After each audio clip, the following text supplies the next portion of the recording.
जय गुरु जी, शुक्राना गुरु जी, जय माता दी, राधे राधे, हरे कृष्णा। सभी संगत जी को जय गुरु जी। संगत जी, गुरु जी महाराज बहुत ही पतित पावन है और आपके लिए ढेर सारी ब्लेसिंग्स के साथ ये सत्संग आज करवा रहे हैं। संगत जी, आज शनिवार है और शनिवार की रात को ये सत्संग जरूर सुनना। कल 7 जुलाई है, गुरु महाराज जी का जन्मदिन है। 7 नंबर तो वैसे ही मिरेकल का नंबर होता है और यूनिवर्स आपके जीवन में ढेर सारा मिरेकल करे, यही मेरी अरदास है। संगत जी, सत्संग को एटलीस्ट आप 7 से 8 मिनट जरूर सुनिएगा। आप खुद कहेंगे कि बहुत ही पॉजिटिव वाइब्स आपको आने लगी है।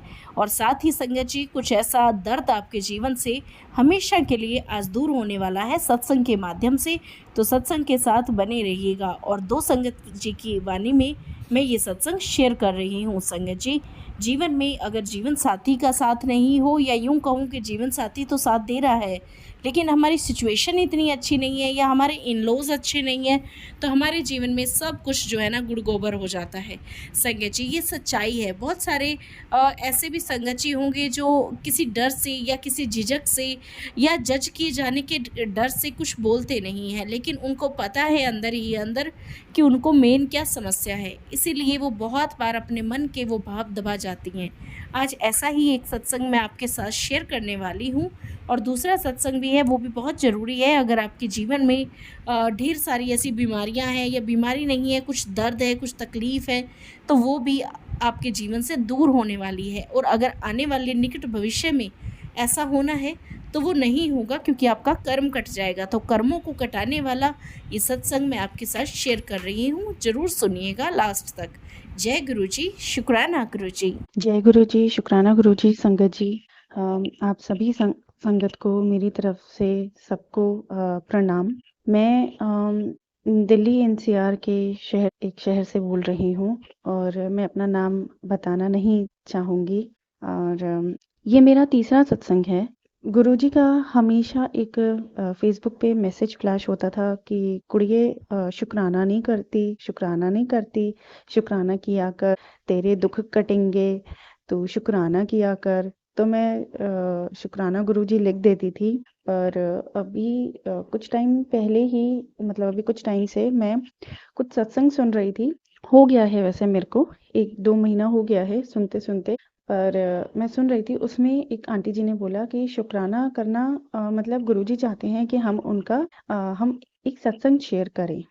तो मैं अपना बताना चाहूँगी कि मैं कब से गुरुजी से जुड़ी हूँ। मैं 2020 से गुरुजी से जुड़ी हूँ।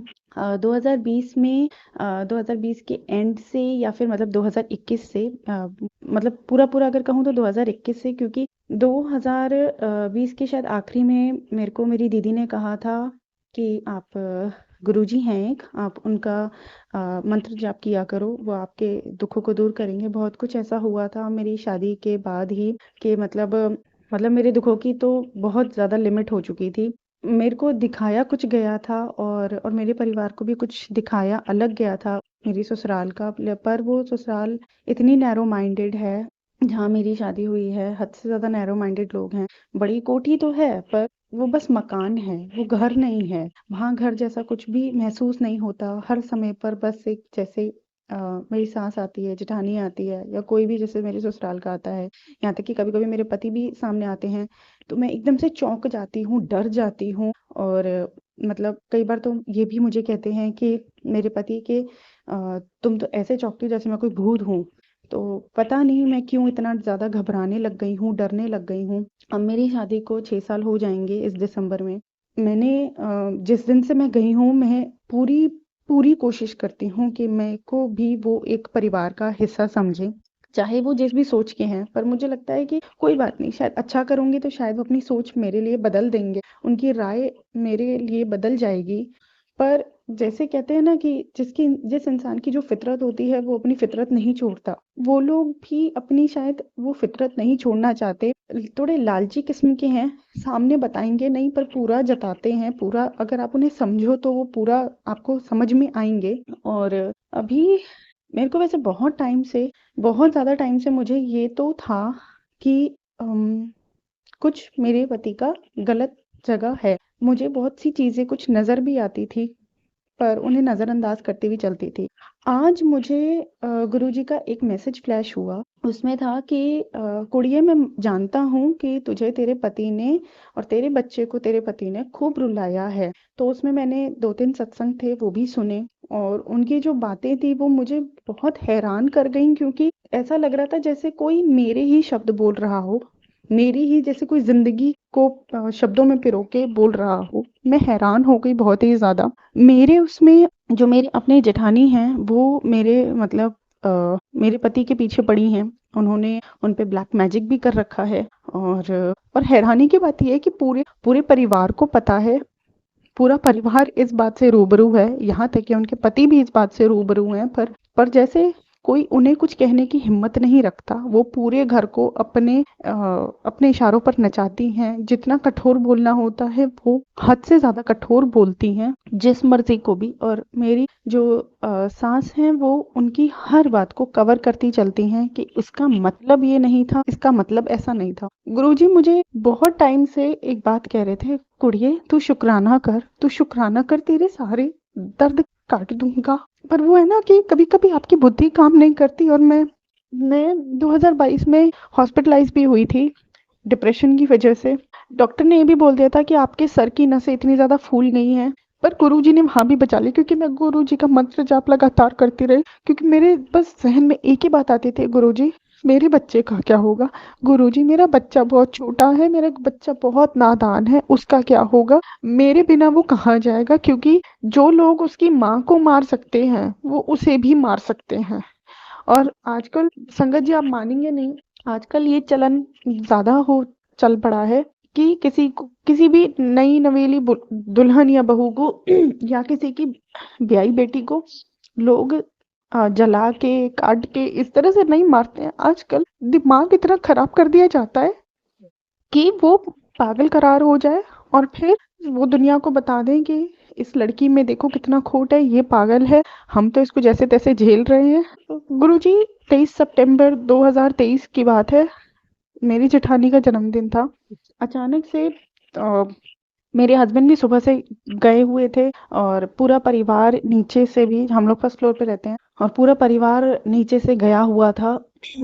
वो लोग कहाँ गए हुए थे मेरे को नहीं पता। सारे शायद साथ में उसका बर्थडे सेलिब्रेट करने गए हुए थे, मैं ये भी नहीं कह सकती क्योंकि मेरे पास कोई सबूत तो नहीं है गुरुजी। पर उस दिन मैं इतनी ज़्यादा परेशान थी, हद से ज़्यादा परेशान। पर पता नहीं क्यों मुझे शायद ना आपका ख्याल आया ही नहीं। मैनू माफ कर दो गुरुपा, मैं कहीं ना कहीं शायद आप पे गुस्सा भी हुई, आपको बोला भी कि आप मेरी अरदास नहीं सुनते, क्योंकि क्योंकि मैं सिर्फ एक बीवी नहीं हूँ, एक माँ भी हूँ, और अपने पति को कहीं और जाता देख बर्दाश्त नहीं होता गुरुजी, सच्ची बर्दाश्त नहीं होता। हाँ, बस एक कोई सबूत नहीं है मेरे पास कि मैं उस इंसान को ये कह सकूं कि तुम गलत कर रहे हो। गुरुपा अपने रहमो करम करो, बहुत कुछ गलत हो रहा है उस घर में। वो लोग जिंदा इंसान को भी जीने नहीं देते हैं। आपका स्वरूप मुझे ऐसे ही नहीं मिला था। आज भी मुझे याद है, 2021 की बात है, मुझे सत्संग जी कि मैं एक दुकान में गई थी, और वहां मुझे मेरे गुरुपा का स्वरूप एकदम से कहीं ऊपर से अचानक से आके गिरा, जबकि उन दुकान वालों ने पीछे की तरफ अपने स्टोर में रख रखा था, और वो पूरा पैक्ड था, ब्राउन पेपर से पैक्ड था। वो मेरे एकदम से पास आके गिर गया। मैं डर गई, मैंने कहा इसमें ज़रूर कोई फ्रेम वगैरह होगा, ये टूट गया होगा। तो मैंने उन अंकल को बोला, मैंने कहा अंकल जी इसमें ना शायद कुछ होगा, एक बार आप चेक कर लीजिए, आपका कुछ जो भी खर्चा होगा वो मैं आपको दे दूंगी, पर मैंने नहीं गिराया, मैं आपको सच कह रही हूँ। ये बस अचानक से आके मेरे पास से गिर गई। मैं तो आपके यहाँ पर ये बिस्किट्स वाला रैक देख रही थी। जैसी वो बड़े खुश से उन्होंने उस जो भी फ्रेम था जिसमें उनका स्वरूप था गुरुजी का, वो खोला, ब्राउन पेपर हटाया, उसमें धागा भी रैप्ड था। उन्होंने वो हटाया, और एकदम से गुरुजी के मंदिर की, बड़े मंदिर की, छतरपुर वाले मंदिर की, उसमें वो पूरी फोटो थी। मैं ऐसे देख के बस मेरे एकदम हाथ ऊपर हो गए, जैसे हाथ जोड़ जाते वैसा हो गया। मैंने हाथ जोड़ दिए, मैंने कहा हे भगवान, क्या मेरे से क्या पाप हो गया? मैं भगवान जी की फोटो एकदम से पैरों पे आके गिर गई, और कहीं कुछ हो ना गया हो, भगवान जी के मुझसे नाराज तो नहीं। मैंने उनको बोला, बोलते बोलते मेरी आंखों में आंसू आ गए। तभी अंकल जी ने और आंटी जी ने, दुकान में जो चला रहे हैं, उन्होंने मुझे बोला, कहते हैं कि नहीं बेटा, ये इनको तुम्हारे पास आना था, इसीलिए ये इस रूप में तुम्हारे पास आए हैं। फिर मुझे इन सब चीज़ों का पता नहीं था क्योंकि मैं बहुत अभी नई-नई जुड़ी थी। तो मेरे से हाँ, गुरुपा भूल हुई थी और मैंने ये पूछ डाला। मुझे उसके लिए भी क्षमा करें गुरुपा, सत्संग सभी मुझे क्षमा करें। मेरे से ये पूछना का भूल हो गई कि आपका आप बता दें क्योंकि मुझे वो दे रहे थे और मेरा भी कहीं न कहीं मन मतलब हो गया था कि मैं ये ले जाऊँ, बस इनको मैं ले जाऊँ अपने पास। उन्होंने मुझे कहा कि नहीं, नहीं बेटा इसका कोई मोल-भाव नहीं है, आप इसका पूछ के नहीं, ये आप कभी भी किसी से भी मत पूछना क्योंकि इनका कभी कोई मोल नहीं लगता, ये अनमोल हैं। और फिर मैं उन्हें अपने साथ ले आई। मैंने बहुत समय तक उन्हें अपनी अलमीरा में छुपा के रखा क्योंकि मेरे हस्बैंड इन सब चीज़ों के बहुत अगेंस्ट हैं। यहाँ तक कि मैं घर में अगर कोई जोत भी जगाती हूँ या कोई व्रत भी रखती हूँ तो हर कोई मुझे बहुत ज़्यादा डाँटता है, मंदिर तक नहीं जाने देते हैं, मेरा मंदिर जाना तक रुकवा देते हैं। गुरुपा, आप अपना रहमो करम करो प्लीज़। ये जो भी जेठानी ने फैलाया है पूरे घर में, मेरे पति को जो वश में किया है, प्लीज़ उसे दूर कर दो। ऐसा गलत संबंध मत रखवाओ। मेरे से वो बर्दाश्त नहीं हो पा रहा है, मैं उसे भूल नहीं पा रही हूँ, बहुत मुश्किल है। अभी गर्मियों की छुट्टियों में मैं मेरी मम्मी पापा के यहाँ पर आई हुई हूँ, पर हर दिन हर पल बस वो एक चीज़ दिमाग में चलती रहती है, चाहकर भी मैं उसे अपने दिमाग से नहीं उतार पाती हूँ। ये कई बार ये हो गया है, ये ज़्यादा आते नहीं है, ना मैं इन्हें बुलाती हूँ। रहती मैं लोकल ही हूँ, अपने ससुराल से ज़्यादा दूर नहीं रहती। ज़्यादा से ज़्यादा बस 20 मिनट की दूरी है या 10 मिनट की दूरी कह सकते हैं आप। मैं ऐसी ही रहती हूँ। मेरा मायका ऐसे इतना ही दूर है, पर मेरे ससुराल में मेरे मम्मी-पापा को भी कोई इज़्ज़त नहीं देता और मेरे मम्मी-पापा जब-जब भी आए हैं मेरे ससुराल, चाहे दिवाली देने शुरू-शुरू में या संक्रांत देने, मेरी ससुराल में हर किसी ने उनको बहुत रुला के भेजा है गुरुपा। आप सब जानते हो, आपकी नज़र से कुछ नहीं छुपा। मैंने हर दिन, हर पल कोशिश करी है गुरुपा उधर अपने आप को as a family member treat करवाने की, पर वो लोग मुझे फैमिली मेंबर की तरह ट्रीट नहीं करते। मेरा दिल बहुत रोता है और वही चीज़ मैंने मेरे बच्चे के साथ होती हुई बहुत बार देखी है। मैं अपनी वाणी को यहीं विराम देना चाहूँगी सत्संग जी। अब और अपना ये सत्संग यहीं फिनिश कर रही हूँ गुरु जी के मंत्र जाप से। ओम नमः शिवाय, शिव जी सदा सहाय। ओम नमः शिवाय, गुरु जी सदा सहाय। गुरु जी, आप सभी पे अपना आशीर्वाद बनाए रखें, मुझ पे भी बनाए रखें, मेरे बच्चे पे भी बनाए रखें। जय गुरु जी, शुक्राना गुरु जी। जय गुरु जी, शुक्राना गुरु जी, अनंतम अनंतम शुक्राना गुरु जी। आपका लख लख शुक्राना गुरु जी। मेरे कमर में और पैर में ऐसा दर्द हुआ था, मैं बहुत कोशिश कर कर के परेशान हो गई। कम से कम 1 महीने से मैं बहुत दुख पा रही थी, बहुत ज्यादा तकलीफ पा रही थी, लेकिन मेरे वो तकलीफ खत्म नहीं हो रही थी। कमर के मारे मैं इतना दर्द में रो रो के परेशान हो गई, लेकिन वो कोई इलाज हो रहा ना और हो रहा, किसी चीज का इलाज नहीं हो रहा था। वो बहन भी आई, उससे भी बोली, मम्मी से भी बोली, लेकिन उनके आगे भी मैं रो रही हूँ, कर रही हूँ, लेकिन वो मेरी तकलीफ कहाँ से मिटाएंगे, उनको भी कुछ नहीं पता ये चीज के बारे में। उसके बाद में मैंने फिर गुरुजी ने मुझे बड़े मंदिर बुलाया। तू रोती क्यों है, तेरे साथ मैं हूँ, तेरा हाथ मैंने पकड़ा है, तो तेरी तकलीफें मैं ही मिटाऊंगा। उसके बाद फिर मैं मेरी बहन 2 बहनों के साथ में मैं मंदिर गई। मंदिर जाते ही मेरे जो तकलीफ दूर करी है गुरुजी ने, मैंने वहां पे जल प्रसाद लिया, चाय प्रसाद ली, उसके बाद में और लंगर प्रसाद लिया। संगत जी, आप मानोगे नहीं, मैंने जब वहां चाय प्रसाद ली ना, तो मेरे कमर में मुझे कुछ एहसास हुआ कि जैसे कोई पता नहीं किस चीज का एहसास हुआ कि हाँ, मेरी कमर में थोड़ा सा जैसे दर्द खत्म हो गया। मैंने वहीं गुरुजी को अरदास करा, गुरुजी आपने तो भैया मेरा क्या दर्द मिटाया। उसी टाइम मेरे को थोड़ा सा एहसास हो गया था। फिर मैंने कहा मैं कि अब प्रसाद खाऊंगी वहां का, तो मैं बिल्कुल ठीक हो जाऊंगी। तो मैंने वहां का प्रसाद भी खाया और सब कुछ करा मैंने। इसके बाद में मैं घर आई तो मेरे को धीरे धीरे कुछ एहसास होने लग गया। आप मानोगे नहीं संगत जी कि मेरे दर्द में काफी फर्क पड़ गया, बहुत ज्यादा। मैं गुरुजी का शुक्राना अदा करती हूँ, बहुत ज्यादा शुक्राना अदा करती हूँ कि उन्होंने मेरे को जीवन दान दे दिया एक तरीके से। नहीं तो मैं वाकई में उस दर्द से मैं मर जाती। मैं बहुत परेशान हो रही थी, बहुत ज्यादा परेशान हो रही थी। ये दर्द का इलाज ना कोई डॉक्टर कर पा रहे, ना कोई वैद्य कर पा रहे, ना ना कोई हड्डियों को डॉक्टर कर पा रहे। मैं बहुत ज्यादा परेशान हो गई थी इस दर्द से। कि ये किस चीज का दर्द है। एक पैर में एक और कमर में, ये कमर का दर्द तो मेरे को जैसे जान ही ले ली मेरी। झुक गई थी मैं बिल्कुल, जैसे बुढ़िया कैसे झुक जाती है, मैं बिल्कुल वैसे झुक चुकी थी। मेरे को सब देख देख के कह रहे कि इसको क्या हो गया है, इसको क्या हो गया है। अब वो लोग भी कुछ नहीं कर सकते थे, जब यहाँ तक डॉक्टरों से भी इलाज नहीं हो रहा, किसी से नहीं हो रहा ये इलाज। क्यों नहीं हो रहा है, ये क्या बात है, ये सब ऐसे अफसोस में हो रहे थे। संगत जी आप मानोगे नहीं, जो गुरुजी ने मेरे साथ किया है, मैं उनका शुक्राना अदा हमेशा करती रहूंगी। मैं, उन्होंने मुझे वाकई में जीवन दान दिया है। और ये ही नहीं, जिस दिन से गुरुजी ने मेरा हाथ पकड़ा है, मानो यानी कि उन्होंने वाकई में एक मौत के मुंह से निकाला मुझे। आज की बात नहीं बता रही मैं, ये काफी टाइम पुरानी बात बता रही हूँ। उन्होंने मेरा जो सर का दर्द, सर में हमेशा मेरे दर्द रहता था, मैं एनी टाइम गोली खा खा के मैं अपना टाइम निकालती थी। गुरुजी का हाथ पकड़ते ही समझ लो कि मेरा सर का दर्द कभी नहीं होता अब। उस बात को आज मेरे को काफी टाइम हो गया, मेरे सर में दर्द नहीं हुआ।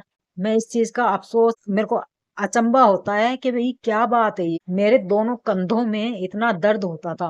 वो कंधों का दर्द भी गुरुजी ने मेरा ऐसा उतार दिया, जैसे पता नहीं मैंने कितना वजन मेरे सर पे लेके घूम रही थी मैं। मेरे कंधों पे इतना वजन था जैसे कोई, गुरुजी ने एक झटके में मेरा वो वजन हटा दिया। मैं गुरुजी का शुक्राना चाहे कितना भी करूंगी, ये मैं कभी वो नहीं होगा मेरे को।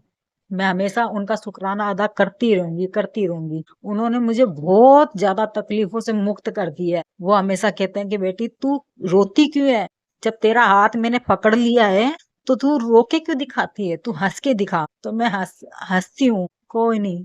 लेकिन दुख तो मेरे को उस बात का आता है, जो मैंने दुख वो पहले जो सहन करे हैं, उस बात का मेरे को दुख आता है गुरुजी। और संगत जी आप मानोगे नहीं इस बात को, जो मैं दुख झेल रही थी ना, वाकई में मैं हमेशा यही बात कहती थी कि भगवान मुझे मौत दे दो, मौत दे दो, हमेशा यही बात कहती थी मैं। लेकिन आज जब गुरुजी ने मेरा हाथ पकड़ लिया, तो उस बात का मेरे को बहुत खुशी है। गुरुजी आपका बहुत बहुत शुक्राना, मैं हमेशा आपका शुक्राना अदा करती रहूंगी। संगत जी आप लोग, अगर मैंने कोई गलती करी है तो क्षमा करना मुझे। और मैं यही अपना सत्संग समाप्त करती हूँ। ओम नमः शिवाय, शिव जी सदा सहाय। ओम नमः शिवाय, गुरु जी सदा सहाय।